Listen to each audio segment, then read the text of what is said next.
Now, did I go to Universal's Epic and go to Super Nintendo World? Maybe. Did I get a little bit too much Monkey Kong merch? Maybe. But I'll tell you right now, that was an awesome experience. Now, Epic has a lot more than just Super Nintendo World.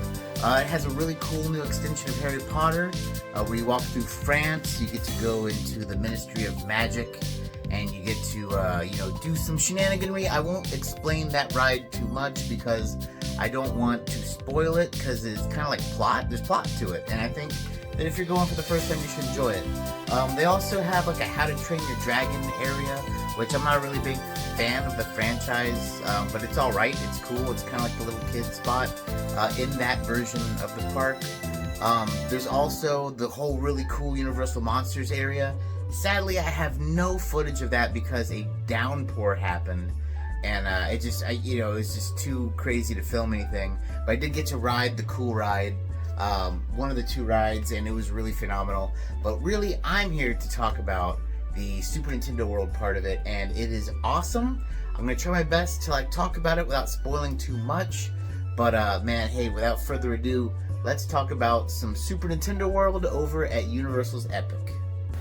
So, some friends of ours had a hotel room that is connected to Epic, so we got to see the whole park before it opened and everyone got in.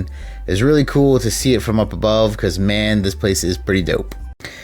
And the main park itself it's really cool. It has a hub, and the hub goes to each of the different worlds you enter into.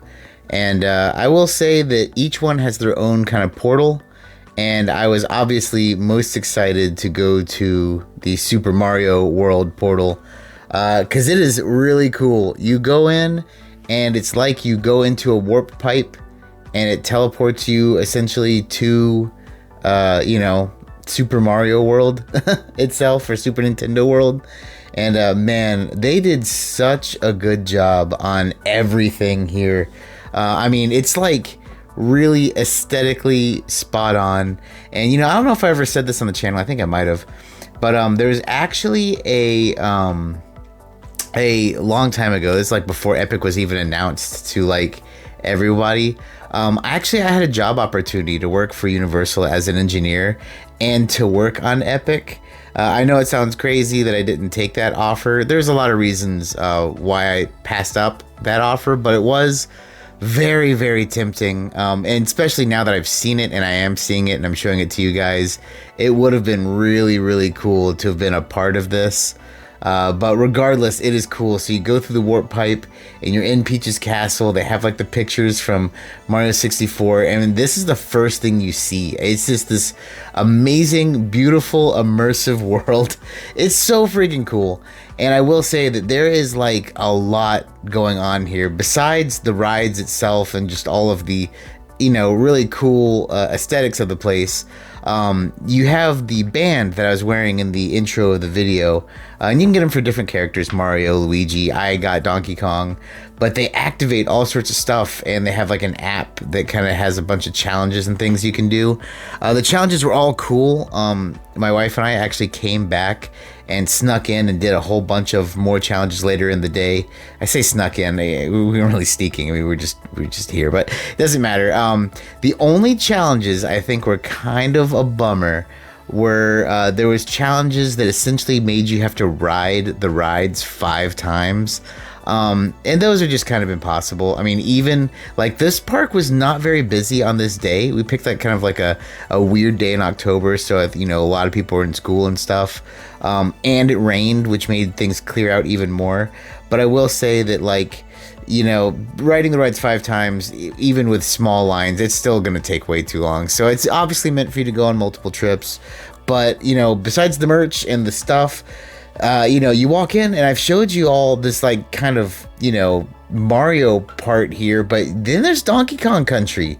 You keep going, it has its own side thing here, and it is really cool. So the 3 rides that they have currently are, there's a Mario Kart ride, which I'll show you the queue for a little bit later. They have a Yoshi ride, and then this is the Donkey Kong world, and this is where I spent all my money. I got that hat that actually changes patterns when it's wet. It just gets like a banana pattern. I got the sign. I got the wristband. I got obviously the crossbody bag. But here's a bunch of like those little things you tap. And I'll show you, here, they have the KONG Kong letters. When you tap them with your band, you unlock stuff, and that's how you get all sorts of stuff in this world, and in the whole Super Nintendo world itself does this.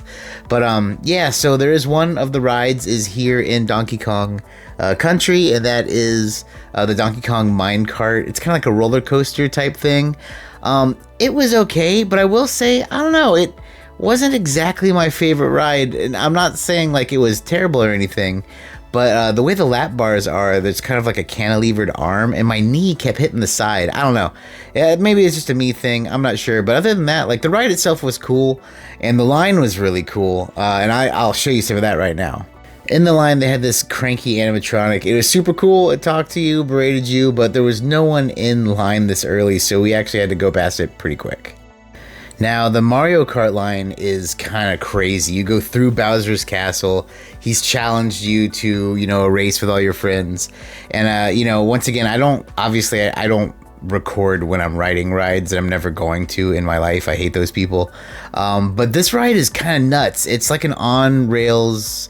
it's hard to tell because I think it's a roller coaster, but it's really hard to tell because...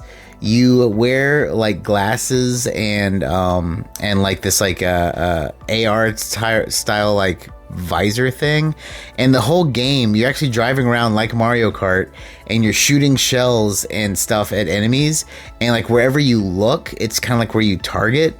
And it's really cool. But because of that, now that I'm thinking about it, I rode it twice. Now that I'm thinking about it, I don't remember how the actual ride was. It felt like I was in a Mario Kart, driving around Mario Kart, shooting shells. So I don't know. I think it was a roller coaster. It was fun regardless. It was super cool. And once again, the line is awesome for this thing. It really is well built.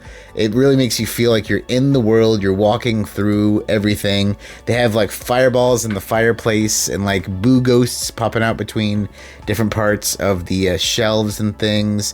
There's just a lot going on, and it was a cool queue and a cool ride. Highly recommend trying to ride this one, even if it's a long line. I think it's really, really worth it. Now, like the one ride that like maybe could be missable, I don't know. It's this Yoshi ride. I'm only filming the queue part again because I don't like to film on rides. I think it's rude. But I do think the queue was so well done. You feel like you are in Super Mario World 2 Yoshi's Island.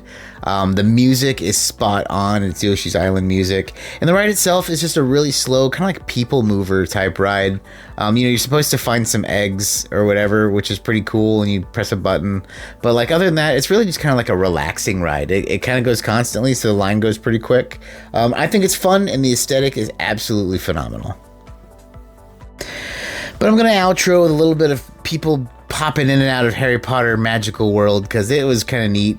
But yeah, in general, this was an awesome, awesome place, a really awesome time. I enjoyed myself. I really, really recommend anyone go check it out. But hey, what do you think?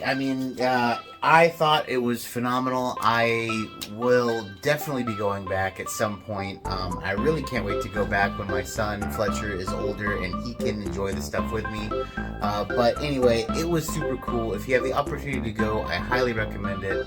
And it's really made me want to go to Universal in California because I hear this is a little bit different. So I'll be checking that out maybe one day. Who knows? Maybe I'll end up going to Japan and going to Universal Japan. But hey, if you've been, let me know your experiences down below and what you think about it. And let's start the conversation. And hey, that's going to do it for us today, guys. Once again, thank you so much for watching. Thank you so much for subscribing. If you haven't, please do. But as always, my friends, take it easy.